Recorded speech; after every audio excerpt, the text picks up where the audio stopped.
this is the another challenge. Ngayon Katotski, matapos tayo sa highway, tapos ito yung gawin natin ay bibili tayo ng tinapay sa tindahan. So, samahan mo ako maglakad papuntang tindahan. Bibili lang tayo ng tinapay.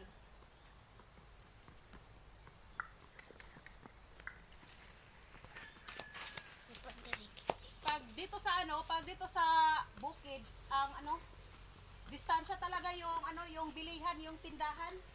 Kasi ang layo, di ba?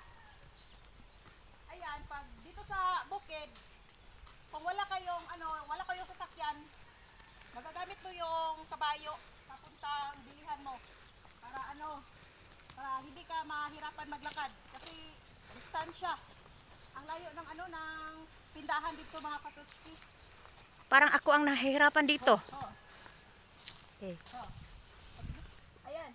Sobrang bait tong alaga namin yung kabayo mga Katotski. Sobrang bait po to. Hindi to siya nag-aaway. Hindi to siya nagagalit. Basta bibili tayo ngayon ng padisal or mga snack natin. Kurogid siya eh.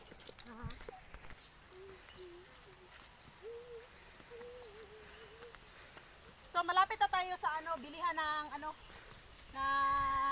tinapay. Oh, ito na. Oh. Ilap. Ay, ayos. Eh, ambot purom ka puloy.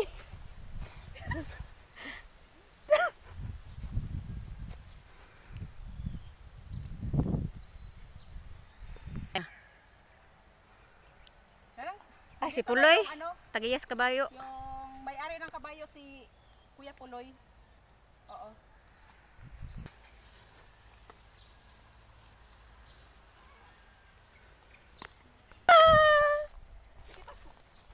Pabili ng tinapay. Pabili ng tinapay. May tinapay ba dyan? Ayaw, yan ha. Hello, tao po. Ayaw ipakita si Inday ha. Oh.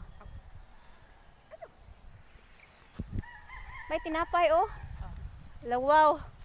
Ayan, so mga Katotski, natapos na po kami bumili ng tinapay. Ayan, pauwi na po kami. Sobrang layo talaga yung tindahan dito. Kaya nandito po kami sa bilahan ng tinapay. Bilahan? Pauwi na tayo.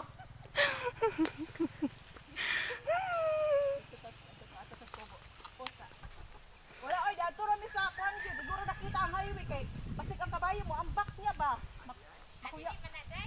Makuyawan niyo. Dito ba? Kaya mga Katotski ay